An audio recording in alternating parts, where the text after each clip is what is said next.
à faire sur la terre. Hein? On doit servir notre Seigneur et notre Roi, le Roi de l'univers, celui qui nous a appelés à sa gloire. C'est tout un privilège qu'on a de le connaître. C'est tout un privilège qu'on a de pouvoir le servir, de pouvoir s'approcher de lui. Alléluia, de pouvoir parler de lui, de sa grandeur, de sa beauté, de sa majesté, de son amour, de son secours. Alléluia. Merci Seigneur Jésus. Ce matin, on va continuer la série que j'ai commencée la dernière fois, qui était sur la naissance et la croissance de l'Église. Et ce matin, le titre du message va être « Détermination, consécration et service ». Détermination, consécration et service. Juste faire un rappel rapide de ce qu'on a parlé la dernière fois, pour se remettre un peu dans le contexte, puis à cause de l'importance de ces dires-là, de ce qu'on a dit la dernière fois. C'est que l'Église est née par un mouvement du Saint-Esprit. Ce n'est pas un homme qui a parti l'Église, ce n'est pas un homme qui construit l'Église, c'est le Seigneur Jésus-Christ, le Roi de gloire, le Dieu Tout-Puissant. Il dit « Je bâtirai mon Église. Je bâtirai mon Église. » C'est lui qui bâtit son Église.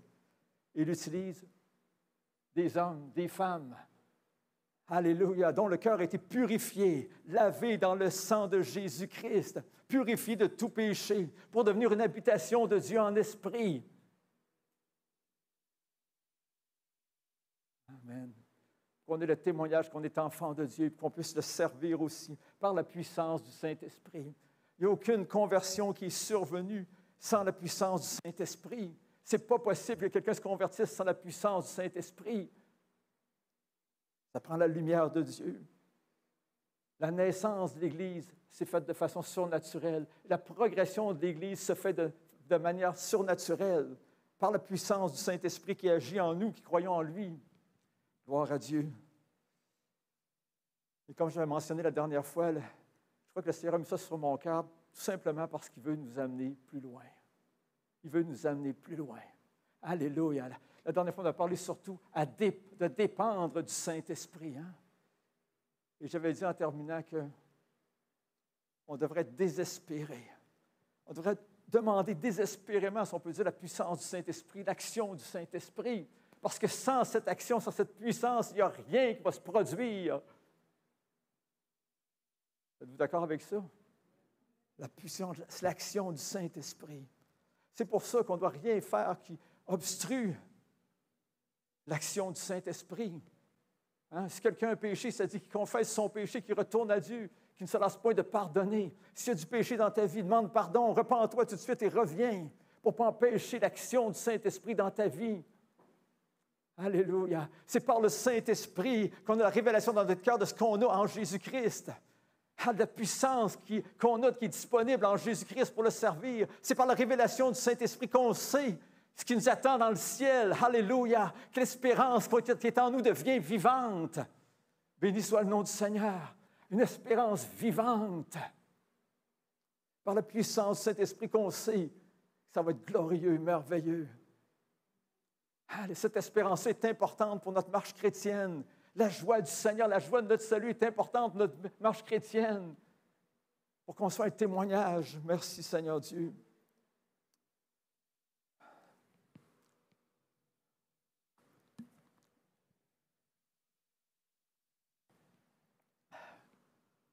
La dernière fois, on a vu, en regardant avec des exemples dans les évangiles, combien les apôtres du Seigneur étaient des hommes de la même nature que nous autres, hein, qui avaient des imperfections, qui avaient la difficulté des fois à comprendre, à saisir certaines vérités, à marcher dans certaines vérités. Il y a des difficultés à croire à certains niveaux, qui, à un moment, avaient une révélation du Père, du Saint-Esprit, puis confessaient quelque chose que selon la parole de Dieu, puis un moment après, il faut être animé d'un autre esprit. Mais comme j'ai dit, Jésus a continué à travailler avec eux autres, à les préparer, comme il travaille avec nous autres, à nous préparer pour ce qui s'en vient, pour ce qu'il veut faire sur cette terre. Et on avait vu comment est-ce que Jésus, lui, était parfait, qu'il avait une connaissance exacte de qui il était, de sa mission sur la terre, c'est de venir mourir pour les péchés du monde.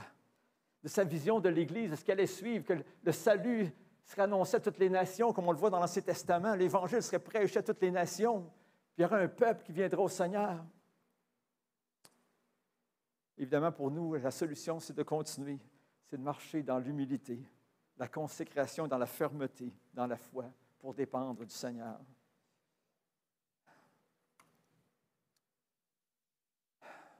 On a besoin d'être touchés à nouveau par le Saint-Esprit. Quels sont ceux qui croient qu'ils ont besoin encore d'une touche du Saint-Esprit?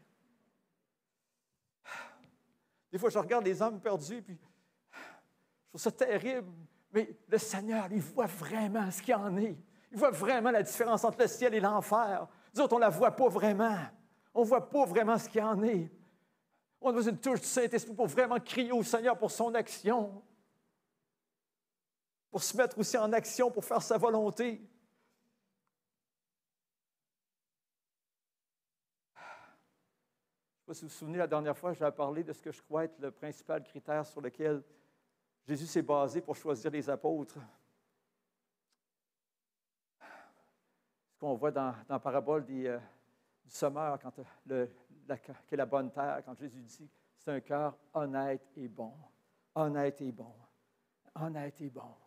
Qui sait reconnaître la vérité, qui reconnaît la vérité, qui comprend la vérité, qui se soumet au Dieu de la vérité, qui veut marcher avec le Dieu de la vérité. Il est honnête, il reconnaît qu'il a péché, il reconnaît qu'il a besoin de sauveur. Il est honnête, il reconnaît qu'il ne peut rien faire sans le Seigneur. Il est bon, il s'attache à Dieu. Il se donne entièrement à Dieu. Il se donne entièrement à Dieu. Il se donne entièrement à Dieu. Je peux poser la question tout de suite, est-ce qu'on se donne entièrement à Dieu?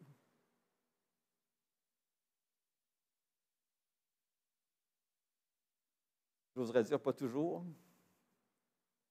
Peut-être pour certains, pas souvent. Mais Dieu veut nous amener plus loin. Dieu veut nous amener plus loin. Donc ce matin, détermination, consécration, service. Ce matin, j'aimerais qu'on regarde dans un premier temps des faits, des paroles de l'Écriture qui nous montrent vraiment le cœur des apôtres, comment est-ce qu'ils étaient entiers au Seigneur. Deuxièmement, voir la mission des apôtres et de l'Église, ce que l'Écriture nous dit à ce niveau-là.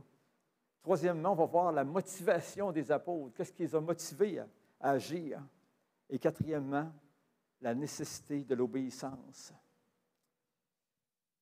Tout cela, c'est dans le but de s'examiner, de s'ajuster aux besoins dans le Seigneur.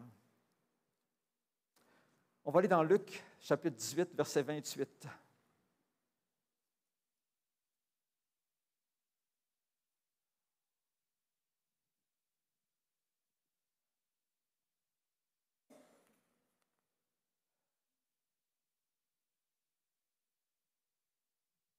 Luc 18, 28. L'apôtre Pierre qui dit, ça dit, Pierre dit alors, voici, nous avons tout quitté et nous t'avons suivi. Alléluia. Quand Jésus leur a dit, suivez-moi, je vous ferai pécheur d'hommes, Pierre a tout quitté, il a suivi. Il a quitté, comme on le sait, sa famille, il a quitté son travail, ses anciennes occupations. Il a quitté tout ce qu'il avait, tout ce qu'il était pour suivre le Seigneur. Ça ne veut pas dire que le Seigneur nous demande de tout quitter nous autres mêmes. Ça, c'était l'appel de Pierre, parce qu'on a des appels qui sont différents. C'est pour ça qu'on va aller dans Marc au chapitre 5, on va lire les versets 1 à 5.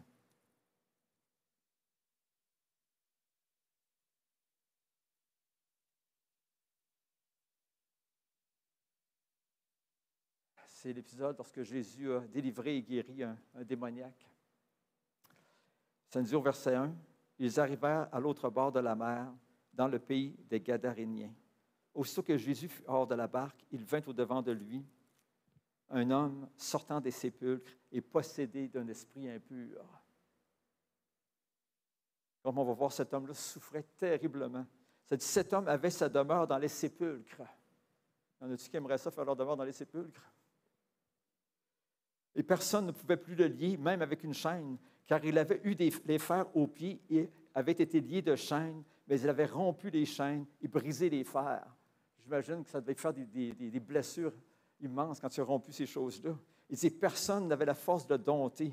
Il était sans cesse, nuit et jour, dans les sépulcres et sur les montagnes, criant et se meurtrissant avec des pierres. C'était terrible, sa vie.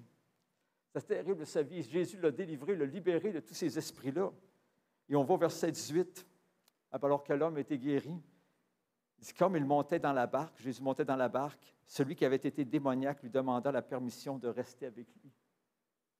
Jésus ne le lui permit pas, mais il lui dit, va dans ta maison vers les tiens et raconte-leur tout ce que le Seigneur t'a fait et comment il a eu pitié de toi.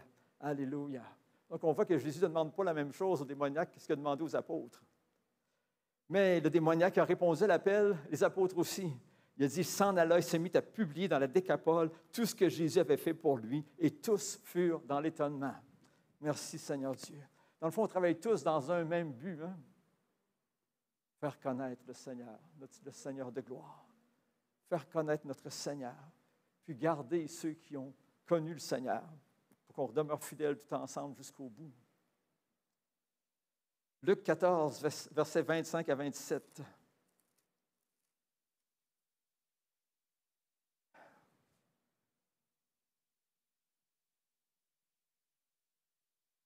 Luc 14, versets 25 à 27. On en parle plus souvent dans les églises aujourd'hui de ces choses-là, de ce que Jésus a dit. Ça dit que de grandes foules suivaient Jésus, faisaient route avec Jésus. Il se retourna et leur dit, « Si quelqu'un vient à moi, et s'il ne hait pas son père, ça serait mieux traduit, s'il ne me préfère pas à son père, à sa mère, à sa femme, à ses enfants, à ses frères, à ses sœurs, et même à sa propre vie, il ne peut être mon disciple. » C'est quoi un disciple? C'est quelqu'un qui apprend de son maître. Il faut qu'il soit maître, il faut qu'il soit Seigneur pour qu'on apprenne de lui. Jésus est en train de nous dire ici que si on aime quelque chose ou quelqu'un plus que lui, on ne peut pas être un disciple. On ne sera pas enseigné réellement de lui. On ne recevra pas vraiment de lui. On ne sera pas vraiment changé par lui. Il dit, quiconque ne porte pas sa croix et ne me suit pas ne peut être mon disciple. On est à une époque où est-ce qu'on aime un évangile qui est facile. Hein? Même certains prêchent quasiment l'évangile en voulant dire, tu as tout dans ta vie, tu as une belle maison, un beau travail, des beaux enfants, une belle famille. Il te manque juste la cerise sur le gâteau, c'est Jésus. C'est quasiment ça, des fois, l'évangile qu'on entend. Non, l'évangile, c'est de venir à Jésus-Christ, de se soumettre à Jésus-Christ, de faire sa volonté, peu importe l'appel qui est sur notre vie. Est-ce qu'on est prêt à faire sa volonté aujourd'hui, demain?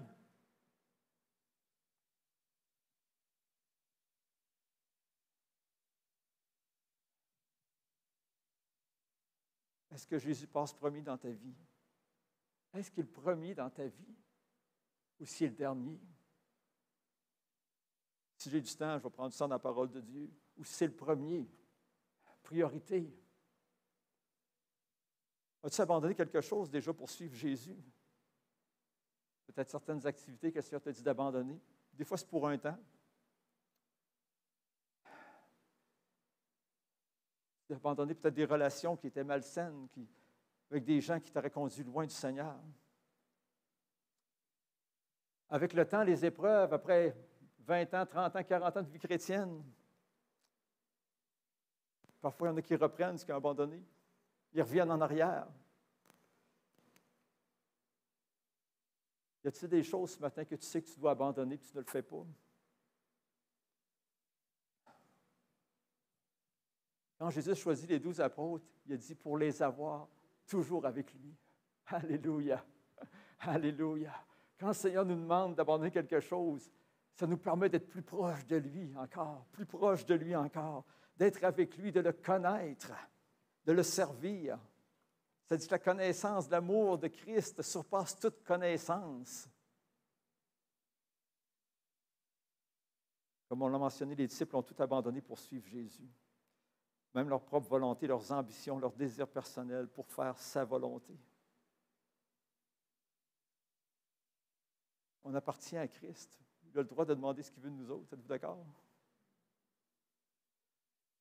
Mais une chose qui est sûre, c'est que Jésus ne sera jamais en dette envers nous autres.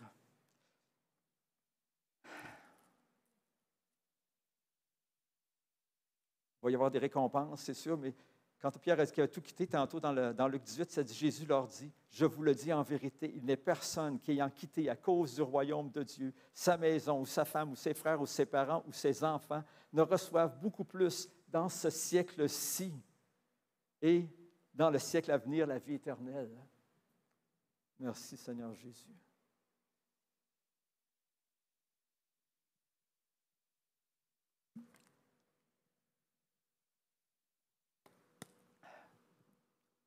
Je sais ce matin que ce n'est pas nécessairement un message facile, puis je me le prêche à moi aussi parce que des fois on aime notre confort, hein? Pas être dérangé, faire ce qu'on a le goût de faire plutôt que de faire ce que Dieu nous demande de faire. Dans le fond, c'est notre amour pour Jésus. Notre amour pour Jésus qui est la motivation à abandonner les choses qu'on doit abandonner. La première chose qu'on avait abandonnée pour suivre Jésus, c'est abandonner le péché, la vie de péché. On se doit aussi d'abandonner les soucis de la vie, les inquiétudes, parce que ça dit dans la parabole du sommeur justement que les soucis de la vie étouffent la parole et l'empêchent d'aller à maturité et de porter du fruit. Donc, on abandonne les soucis, les inquiétudes en se confiant en Dieu. Hein? Ça dit, ne vous inquiétez de rien, mais en toute chose, faites connaître à Dieu vos besoins par des prières, des supplications avec des actions de grâce et la paix de Dieu. Surpasse toute intelligence, gardera vos cœurs et vos pensées en Jésus-Christ. Il faut abandonner la peur de ne pas être capable, parce que ça devient un prétexte pour ne pas obéir. La peur, souvent, devient un prétexte pour ne pas obéir. On dit, je ne suis pas capable, ce n'est pas pour moi. Pourtant, l'Écriture nous dit que notre capacité vient de Dieu. Il faut abandonner aussi la paresse spirituelle, notre confort pour faire sa volonté.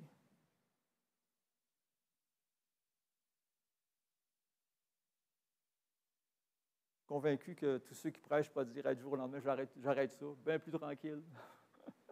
Pas de pression, pas d'opposition de l'ennemi dans la semaine.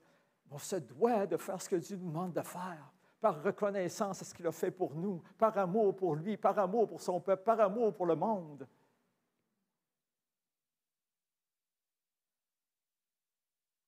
Est-ce qu'on veut voir la gloire de Dieu? Est-ce qu'on veut voir la gloire de Dieu? Est-ce qu'on veut voir la gloire de Dieu? Est-ce qu'on veut voir la gloire de Dieu? Est-ce qu'on fait ce qu'il faut pour voir la gloire de Dieu?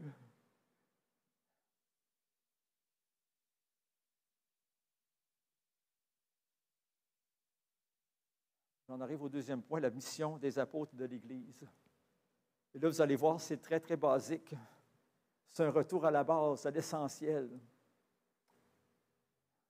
Souvent, nous autres, on complique bien les choses. Mais la base est très, très simple. La mission de l'Église est très, très simple. Et parfois, on peut se perdre dans toutes sortes de choses plutôt que de se concentrer sur la mission de l'Église, la mission que Jésus nous a donnée. On va aller dans Matthieu au chapitre 28. Tout le monde connaît ces versets-là, les versets 18 à 20. Alors que Jésus qui commence en disant « Tout pouvoir m'a été donné dans le ciel et sur la terre ». Puis finit en disant « Je suis avec vous tous les jours jusqu'à la fin du monde ». Alléluia. Donc, si on manque de ressources de quelque chose, Jésus est la source. Hein? Je suis avec vous tous les jours. Si on fait sa volonté, il va être là pour pourvoir ce qu'on a besoin pour faire sa volonté. Il est avec nous.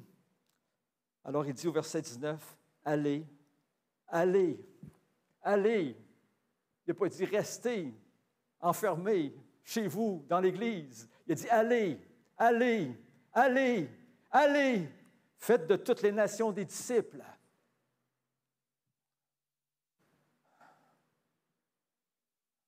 On met tellement d'emphase, à un moment donné, sur faire des disciples, qu'on oublie, il faut aller chercher d'autres personnes pour en faire des disciples. Et si on devient des disciples, c'est justement pour être des gens qui vont aller chercher des âmes pour en faire d'autres disciples. C'est comme ça que l'Église grandit.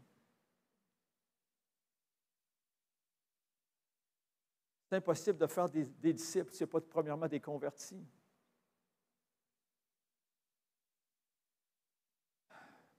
Jésus a dit, allez par tout le monde et prêchez la bonne nouvelle à toute la création. À toute la création.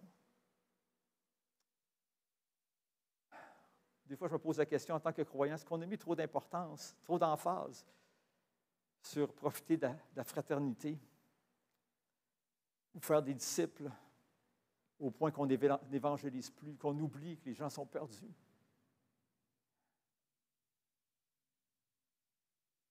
La même chose en tant qu'Église. Est-ce qu'on a mis trop, est-ce qu'on met trop d'emphase sur certains points au détriment de faire connaître l'Évangile? On peut regarder s'examiner nous autres mêmes dans notre temps de prière. On prie pourquoi? Avec nos finances. Qu'est-ce qu'on fait dans l'Église avec nos finances? Qu'est-ce qu'on fait nous autres avec nos finances?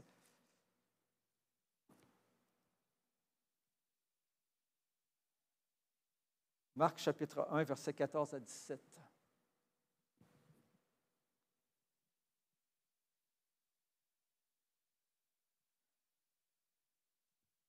On voit Jésus.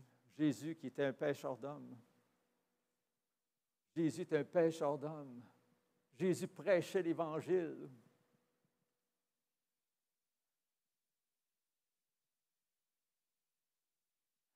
Je vais dire une remarque avec amour, mais des fois je me pose la question, est-ce qu'on est rendu qu'on fait des fraternités pour la fraternité ou si on fait de la fraternité en servant le Seigneur? Quand on regarde les Jésus avec ses disciples, il ne faisait pas de la fraternité pour de la fraternité. Il faisait de la fraternité en évangélisant, en servant Dieu, en montrant aux disciples comment faire. Vous voyez la différence? Il dit, après que Jean ait été livré, Jésus alla dans la Galilée prêchant l'Évangile de Dieu. Il prêchait l'Évangile de Dieu. Il disait, le temps est accompli et le royaume de Dieu est proche. Repentez-vous et croyez à la bonne nouvelle. Comme il passait le long de la mer de Galilée, il vit Simon et André, frères de Simon, qui jetaient un filet dans la mer, car ils étaient pêcheurs. Jésus leur dit, suivez-moi et je vous ferai pêcheurs d'hommes. Suivez-moi et je vous ferai pêcheurs d'hommes. Pensez-vous qu'il fait différent avec nous autres? Quand il nous a appelés,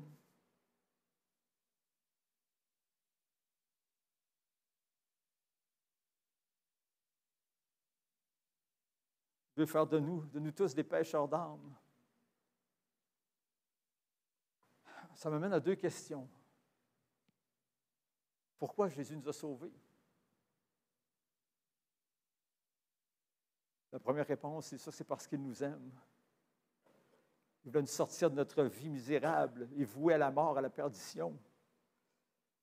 Il voulait nous donner une espérance qui est vivante en Jésus-Christ.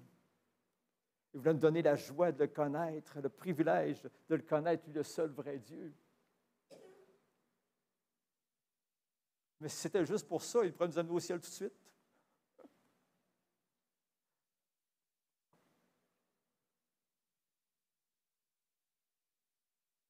Alors pourquoi est-ce qu'il nous garde sur la terre? Sinon pour que nous servions à la louange de sa gloire, comme ça dit dans Éphésiens. Alléluia, le démoniaque servait à la louange de la gloire de Dieu. Lui qui était misérable, une vie où tous les gens connaissaient sa vie de misère. Maintenant, il était rendu dans son bon sens. Il fait témoigner que Jésus avait fait ça pour lui. Est-ce qu'on prépare notre témoignage pour raconter à quelqu'un ce que Dieu a fait dans notre vie? Est-ce qu'on est prêt à rendre témoignage de ce que Jésus a fait dans notre vie?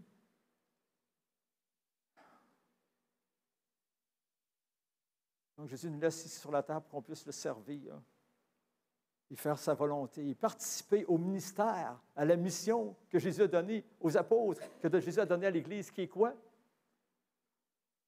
Faire des disciples. Et ça prend des convertis pour faire des disciples. Donc, c'est évangéliser et faire des disciples.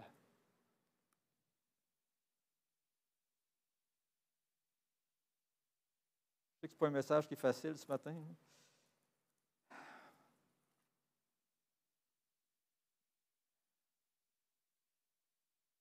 Éphésiens chapitre 4, versets 11 et 12.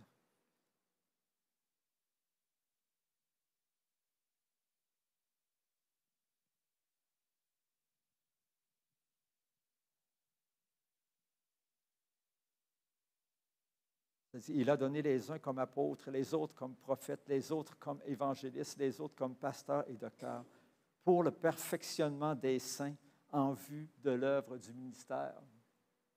En vue de l'œuvre du ministère qui est quoi? On l'a dit tantôt. Et de l'édification du corps de Christ. Il dit jusqu'à ce qu'on soit parvenu à l'unité de la foi et de la connaissance du Fils de Dieu jusqu'à l'état d'homme fait, à la mesure de la stature parfaite de Christ, afin que nous ne soyons plus des enfants flottants et emportés à tout vent de doctrine, qu'on puisse avoir du discernement, qu'on reste attaché à la vérité. Il dit tout vent de doctrine qui est là par la tromperie des hommes, par leur ruse dans les moyens de séduction. Mais que professant la vérité dans la charité, nous croissions à tous égards en celui qui est le chef Christ. C'est de lui, grâce à tous les liens de son assistance, c'est par chacune des personnes que le corps grandit dans l'amour. Merci Seigneur Dieu. Mais c'est toujours en vue du ministère.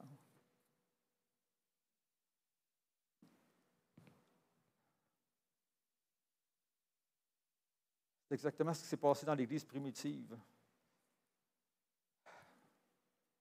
L'Église a commencé le jour de la Pentecôte, où Pierre a prêché un message, puis 3000 âmes de sauvées. Ensuite, il y en a eu des autres âmes qui sont ajoutées. Et là, l'Église grandissait et l'Église était formée de plus en plus. Il se formait des disciples. Et qu'est-ce qu'on voit au chapitre 8, après la mort d'Étienne? Je vais juste lire ces quelques versets-là. Ça nous dit, Actes chapitre 8, verset 1, Saul avait approuvé le meurtre d'Étienne. On parle de Paul ici, qui est devenu l'apôtre Paul. Il y eut en ce jour-là une grande persécution contre l'Église de Jérusalem, et tous, excepté les apôtres, se dispersèrent dans les contrées de la Judée et de la Samarie. Des hommes pieux ensevelirent Étienne et le pleurèrent à grand bruit. Saul, de son côté, ravageait l'Église, pénétrant dans les maisons. Il en arrachait hommes et femmes et les faisait jeter en prison. Mais si on reprend le verset 2, verset 1, c'est-à-dire à partir il y eut ce jour-là une grande persécution contre l'Église de Jérusalem, et tous, excepté les apôtres, se dispersèrent dans les contrées de la Judée et de la Samarie. Et verset 4, ceux qui avaient été dispersés, ces disciples-là, ceux qui avaient été dispersés, allèrent de lieu en lieu, annonçant la bonne nouvelle de la parole. C'est comme si Jésus est venu shaker un peu l'Église pour les amener à sortir des 4 murs, puis aller annoncer la parole de Dieu ailleurs, plus loin. Êtes-vous d'accord avec ça? Je pense que des fois, on a besoin d'être shaké un peu. J'avais un autre verset que je voulais lire à ce sujet-là. OK, Actes chapitre 11, versets 19 à 21. Et ça continuait. Ceux qui avaient été dispersés par la persécution survenue à l'occasion d'Étienne allèrent jusqu'en Phénicie, dans l'île de Chypre, et à Antioche. Antioche, alléluia, Antioche. Antioche qui est devenu le centre de l'évangélisation du monde quand Dieu a envoyé d'Antioche Paul et Barnabas. Amen, merci Seigneur Dieu. Annonçant la parole seulement aux Juifs. Il y eut cependant parmi eux quelques hommes de Chypre et de Cyrène qui étant venus à Antioche s'adressèrent aussi aux Grecs et leur annoncèrent la bonne nouvelle du Seigneur Jésus. Alléluia! Quand l'Église d'Antioche est unie à travers ces gens-là qui ont prêché la bonne nouvelle, c'est là que les apôtres ont envoyé Barnabas pour aller à Antioche, pour voir ce qui se passait. Barnabas a vu la liberté qu'il y avait là en Christ. Il n'y avait pas de règle qui nous est à l'œuvre de Dieu, mais c'était le Saint-Esprit qui était agissant. Ils suivaient la direction du Saint-Esprit dans leur vie. Oui, on peut dire Alléluia, Alléluia, Alléluia. La main du Seigneur était avec eux. Il y a un grand nombre de personnes crurent et se convertirent au Seigneur. Un grand nombre crurent et se convertirent au Seigneur. Et c'est là que Barnabas avait été chercher Paul, puis ont enseigné le peuple à Antioche, jusqu'à ce que Dieu les envoie aller plus loin encore.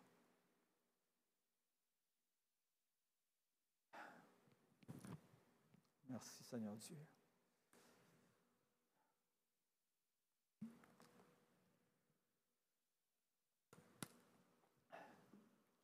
Ces disciples-là auraient pu dire, on n'est pas des apôtres, on n'est pas des évangélistes, on n'est pas des missionnaires, on n'est pas ça, on n'est pas ci.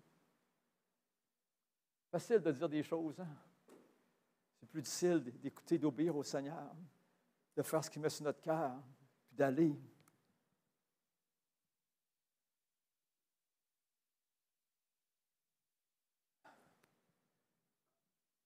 Juste une réflexion ce matin. Si on est de moins en moins concerné par l'Église, le bien-être de l'Église, par l'avancement du royaume, par l'évangélisation, on n'est pas dans une belle position, on n'est pas dans une bonne direction. Mais si on est de plus en plus concerné par le bien-être de l'Église, par l'avancement du royaume, par l'évangélisation, on est dans la bonne direction. Et ce matin, c'est un encouragement de continuer d'aller dans la bonne direction.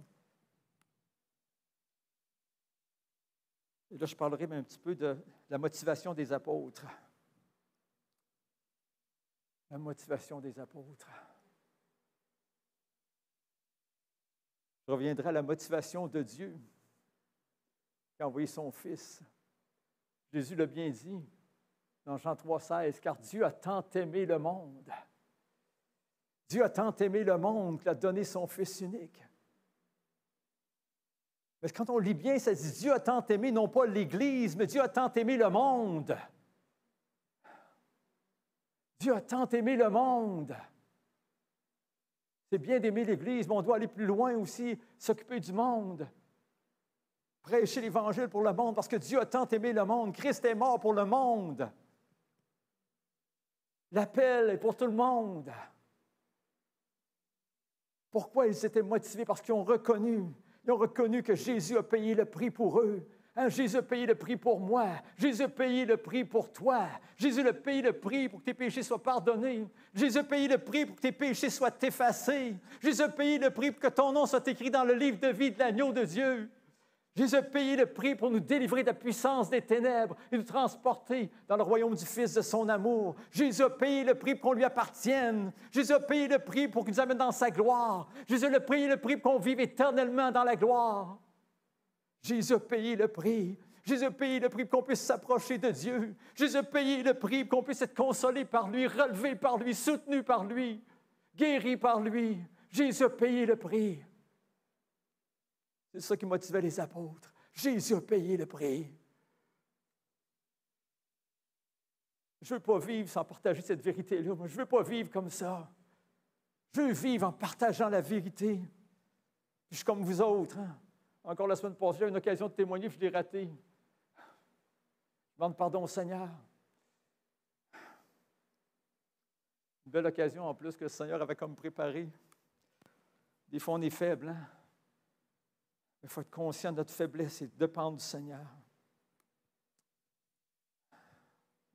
2 Corinthiens 5, versets 14 et 15, l'apôtre Paul, ce qu'il dit lui-même.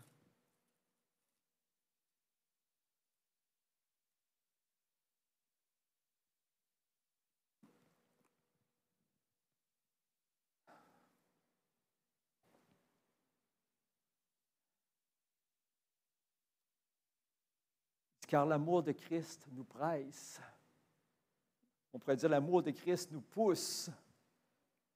Il dit parce que nous estimons que si un seul est mort pour tous, si Christ avait besoin de mourir pour qu'on puisse avoir la vie, hein, ça veut dire que tous étaient donc morts, tous étaient donc séparés de Dieu. Il dit s'il est mort pour tous, c'est qu'il est mort pour tous, afin que ceux qui vivent ne vivent plus pour eux-mêmes. Ceux qui vivent ne vivent plus pour eux-mêmes, mais pour celui qui est mort et ressuscité pour eux. C'est là notre appel. Vivre pour celui qui est mort et ressuscité pour nous autres. Vivre pour lui. Chercher sa direction, chercher sa présence, chercher sa volonté. Le suivre. Le suivre pour le connaître, le suivre pour marcher avec lui. Le suivre pour le voir agir dans notre vie.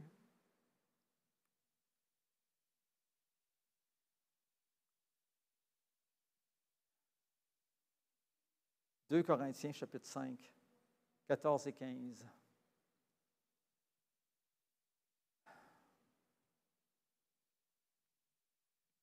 On va aller dans deuxième livre des Rois, au chapitre 6, versets 26 à 29.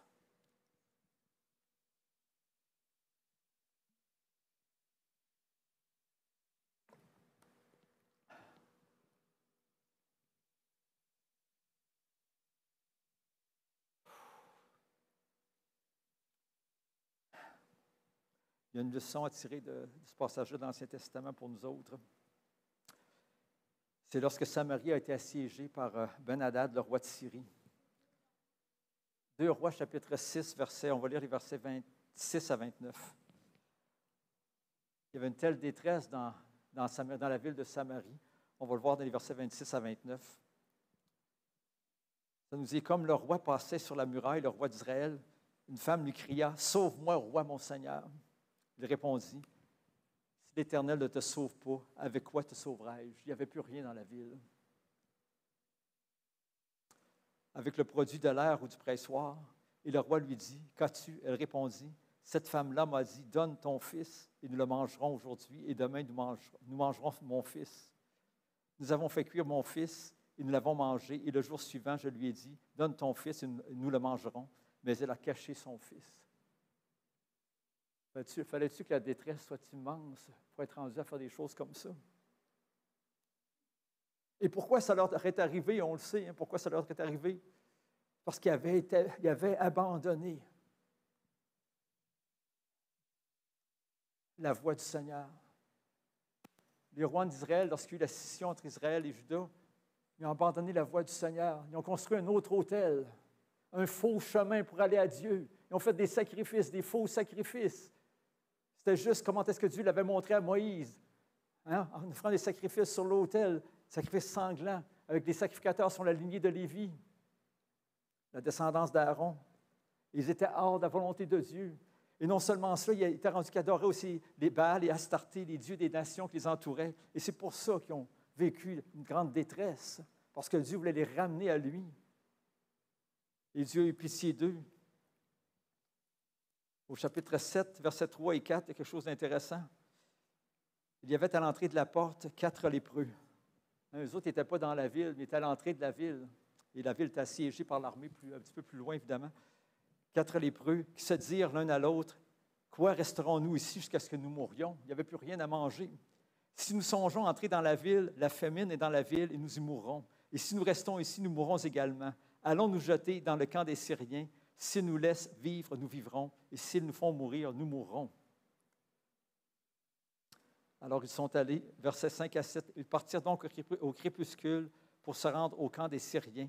Et lorsqu'ils furent arrivés à l'entrée du camp des Syriens, voici, il n'y avait personne. Le Seigneur avait fait entendre dans le camp des Syriens un bruit de chars et un bruit de chevaux, le bruit d'une grande armée. Ils s'étaient dit l'un à l'autre, « Voici le roi d'Israël a pris à sa solde contre nous les rois des Héthiens et les rois des Égyptiens pour venir nous attaquer. » Ils se levèrent, prirent la fuite au crépuscule, abandonnant leurs tentes, leurs chevaux et leurs ânes, le camp tel qu'il était, et ils s'enfuirent pour sauver leur vie. Toute une délivrance que le Seigneur a opérée dans leur vie. Ils sont partis en laissant tout ce qu'ils avaient là, toute la nourriture, évidemment. Et le verset 8, on ne le lira pas, mais on peut le lire. Les lépreux étant arrivés à l'entrée du camp, pénétrèrent dans une tente, mangèrent et burent.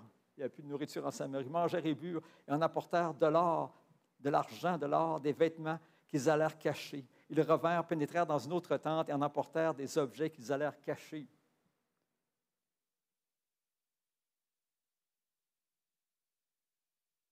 Je me dis des fois, ça ressemble un peu à l'Église. On vit des choses glorieuses en présence de Dieu, des transformations dans notre vie, puis on le cache. Mais vous voyez ce que ça dit un petit peu plus loin. Je vais voir quel verset que c'est.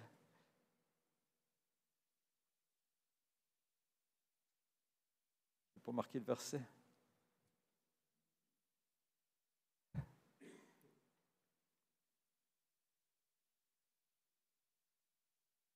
OK, le verset 9. Verset 9. Puis ils se dirent l'un à l'autre, « Nous n'agissons pas bien. » Il est en train de profiter de la nourriture, d'abondance, puis Samarie est en train de mourir de faim. Il dit, on n'agit pas bien. Cette journée est une journée de bonnes nouvelles.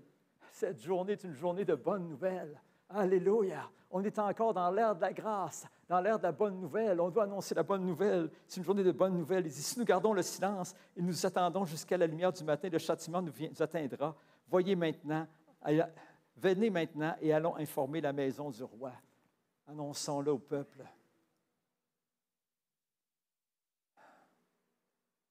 Samarie représente un peu le monde qui périt, le monde qui meurt sans Christ.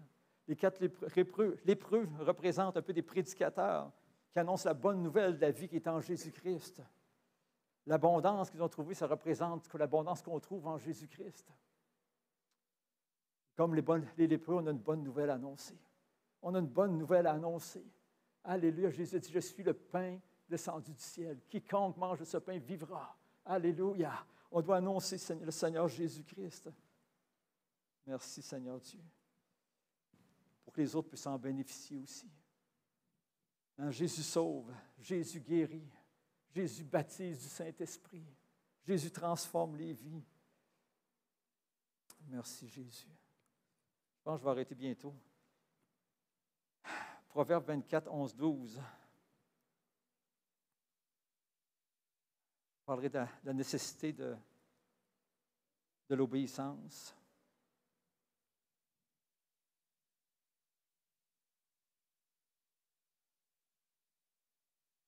Ça dit, délivre ceux qu'on traîne à la mort, ceux qu'on va égorger, sauve-les.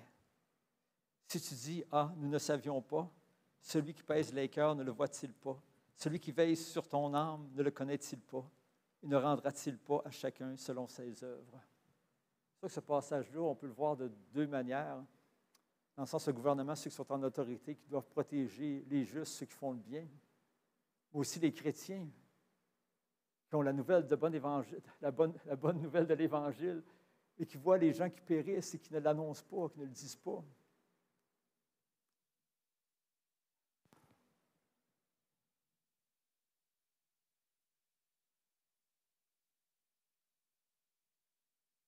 Merci Seigneur Dieu. J'ai autre chose, mais je ne sais pas si je dois continuer.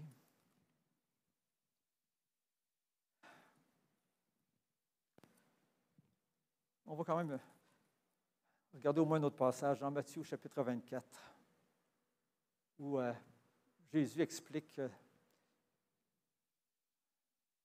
des choses concernant la fin des temps, parce que les apôtres leur avaient demandé quand cela va-t-il arriver, puis quel sera le signe de ton avènement. Puis il finit le message en parlant des serviteurs de Dieu. On va lire Matthieu 24 à partir du verset 45. Ça dit, quel est donc le serviteur fidèle et prudent? Fidèle et prudent, que son maître a établi sur ses gens pour leur donner la nourriture au temps convenable. On pourrait penser qu'il parle ici de pasteurs, d'enseignants, de choses comme ça, parce qu'il donne la nourriture à ses gens. Mais dans le fond, le principe s'applique aussi à tout enfant de Dieu, parce que chacun de nous, on a un ministère devant le Seigneur. Dieu nous appelle à quelque chose. Hein? Il n'y a pas de membre du corps qui ne sert à rien, qui est inutile. Dans notre corps, tout est utile. Et ce n'est pas à cause qu'on pense qu'on est un membre qui est moins utile qu'un autre, qu'on n'est pas important aux yeux de Dieu, qu'on ne doit pas être fidèle. Tous sont importants, tous sont utiles. Mais dans le texte ici, le mot fidèle est très important, le mot prudent aussi. Assez prudent pour être fidèle, finalement, aussi, dans un sens. Verset 46, ça dit, « Heureux ce serviteur que son maître, à son arrivée, trouvera faisant ainsi. » Alléluia. On a juste à penser au travail. Moi je travaillais, puis le patron ne voyait pas souvent. Mais c'est beaucoup plus plaisant si le patron arrive, tu es en train de travailler, de faire quelque chose, que si tu es en train de, je sais pas, de jouer sur ton téléphone. Êtes-vous d'accord avec ça? Comment est-ce qu'on va être quand le Seigneur va revenir? On va se trouver en train de travailler à son œuvre. Je sais que quand ça fait des années qu'on est au Seigneur, des fois, on peut devenir un peu usé. C'est pour ça que je disais tantôt, on a besoin d'une touche du Saint-Esprit, hein, d'être renouvelé, d'être fortifié à nouveau, d'être encouragé. Parce qu'il faut se le dire, ce n'est pas toujours facile. Hein. Puis les conversions, ils ne pleuvent pas. Mais ils ne pleuvent pas aussi parce qu'on ne parle pas beaucoup. Alors, c'est comme un cercle vicieux. Hein? Si on se met à parler plus, il va en avoir plus. Il va y en avoir plus. C'est sûr qu'il va y en avoir plus. Parce que le Seigneur est à l'œuvre, il est fidèle. Il dit, verset 47, « Je vous le dis en vérité, il établira sur tous ses biens celui qui était fidèle. » Des récompenses, hein? Des responsabilités dans le millénium. Mais verset 48 dit, « Mais si c'est un méchant serviteur qui dise en lui-même, mon maître tarde à venir. » Il dit, dans le sens, il tarde à venir, hein, je pense que je pourrais faire d'autres choses. Vous comprenez ce que je veux dire? Là? Moi, des fois, je dis tarde à venir, mais ce n'est pas pour m'empêcher de servir le Seigneur, au contraire. Là. On aimerait ça qu'il revienne en ordre, qu'il revienne. Mais il n'est pas revenu. Il y a une raison pour ça, il la connaît. Nous autres, on doit continuer. Si mon maître tarde à venir, s'il se met à battre ses compagnons, S'il mange et boit avec les ivrognes, ça ressemble vraiment à quelqu'un qui retourne à son ancienne vie. Il retourne à son ancienne vie. Peut-être qu'il était un peu fatigué, découragé, tanné. Ça fait 50 ans que je te sers ou 30 ans que je te sers. Je vais prendre un break. Je vous en supplie, faites pas ça. C'est pas une bonne idée. Hein? Il y a quelqu'un qui écrivait que la tentation ou ce que l'ennemi te propose va te conduire plus loin que tu voudrais aller. Ça veut dire quoi? Si tu laisses un pouce, il va en prendre un pied. 2 peut-être, même 3.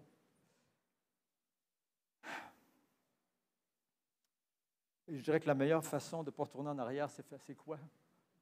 C'est d'aller de l'avant, de continuer. Merci Jésus. Et disons que le maître de ce serviteur viendra le jour où il ne s'y attend pas et alors qu'il ne connaît pas. Il le mettra en pièces, il donnera sa part avec les hypocrites. C'est pas drôle, hein? C'est là qu'il y aura des pleurs et des grincements de dents.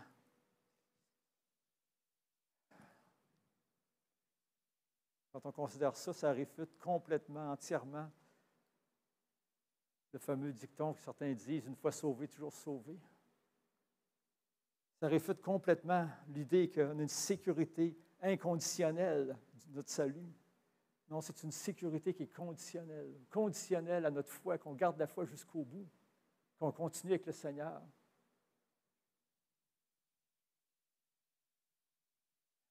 Je vais parler rapidement de la parabole des talents parce qu'il est déjà tard. Où est-ce que Jésus avait appelé 3 personnes dans la parabole, qui a donné 5 talents à l'un, 2 à l'autre, au troisième, un talent, chacun selon sa capacité. Hein? Le Seigneur ne nous demande jamais de faire ce qui n'est pas sa volonté, ce qui n'est pas selon ce qu'il a déterminé qui était notre capacité. Et celui qui a reçu 5 talents, celui qui en a reçu 2, il les a fait fructifier. Et Jésus leur a dit, bon et fidèle serviteur, entre dans la joie de ton maître. Fidélité, encore une fois. Jésus n'a pas dit, il n'a pas regardé surtout au nombre de talents qui a été gagné, ou le plus important pour lui, c'est la fidélité.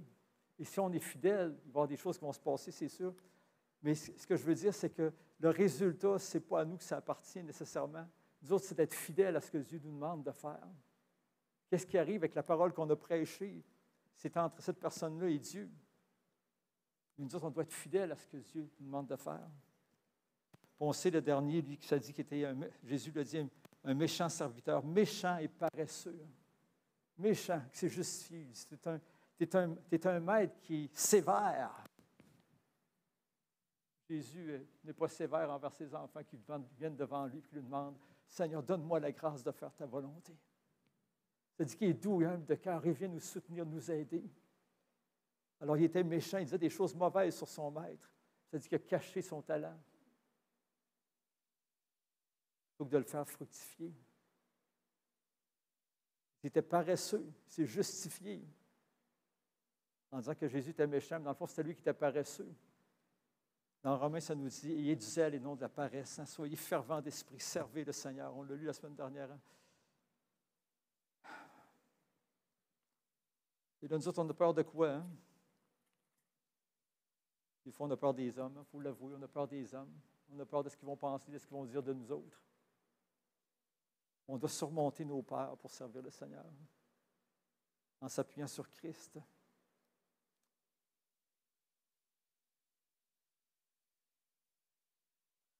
Il y a un frère qui, il y a quelques années, me partageait qui, parfois, il allait le soir pour aller voir quelqu'un pour lui parler du Seigneur, qui avait une ouverture, qui était prêt à entendre la parole de Dieu, puis il appelait des chrétiens qu'il connaissait pour qu'ils puissent l'accompagner. Puis il dit, c'est incroyable le nombre de refus que j'ai eus. Ah, je suis fatigué. Ah, ça ne me tente pas ce soir. Il faut que j'écoute le hockey. Il faut que je fasse telle affaire. Répondons à l'appel quand le Seigneur nous appelle. Servons le Seigneur tandis qu'on a encore l'opportunité de le faire. La vie est courte, la vie passe vite.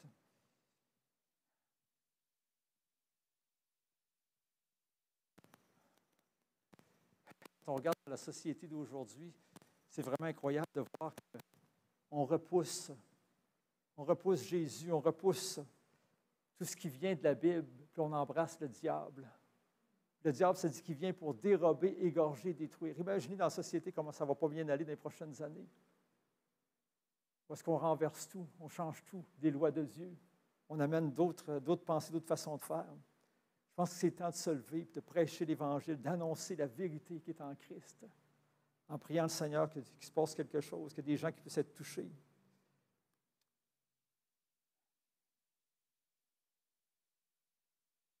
Actes, chapitre 1, verset 8. On va finir avec ça.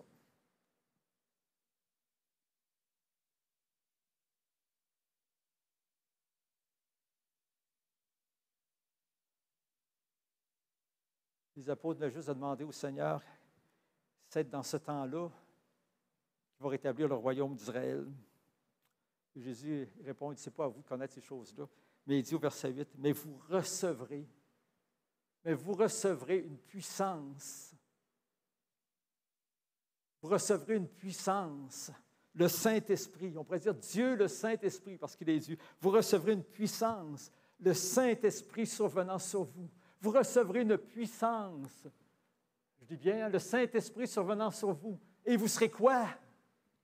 Mes témoins. Hein? Jésus dit, suivez-moi, je vous ferai pêcheur d'hommes. Il dit, vous recevrez une puissance et vous serez quoi? Ben, témoins. C'est quelque chose que j'ai de la misère à entendre encore, se dire, moi, je ne suis pas capable. Mais tu as été baptisé du Saint-Esprit, ça dit que tu as reçu une puissance.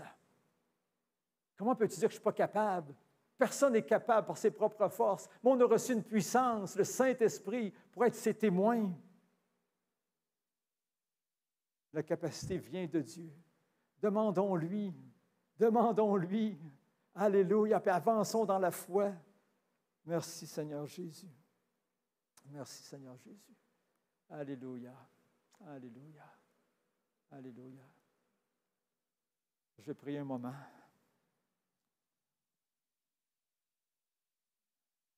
Père, on te rend grâce pour ta parole, Seigneur. Ta parole est la vérité. Toi-même, Jésus, tu as prié. Sanctifie-les par ta vérité. Ta parole est la vérité.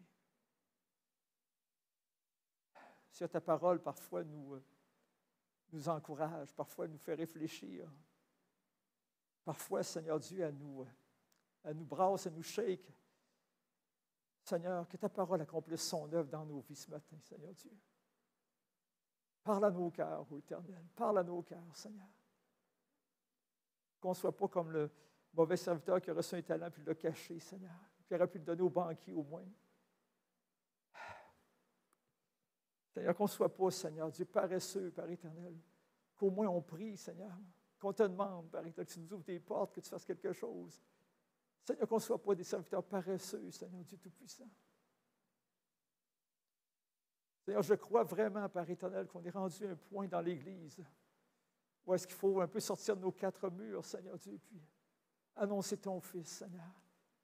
Annoncer ton Fils, peut-être avec des collègues de travail aussi, pas nécessairement une sortie d'évangélisation planifiée, Seigneur. Annoncer ton Fils, ton Évangile, parler de ce que tu as fait pour nous, autour de nous, Seigneur Dieu. Donne-nous ce courage, donne-nous cette force, Seigneur.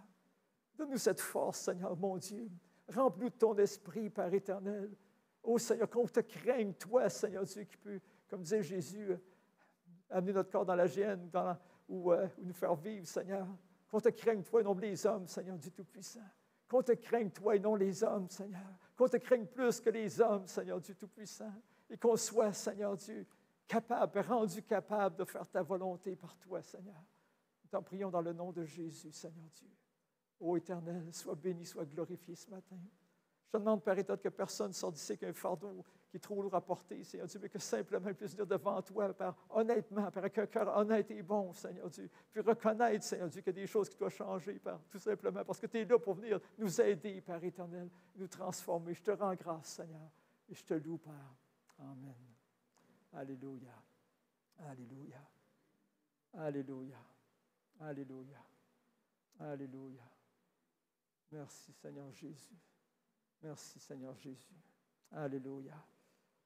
Alléluia. Je voudrais juste laisser du temps ce matin.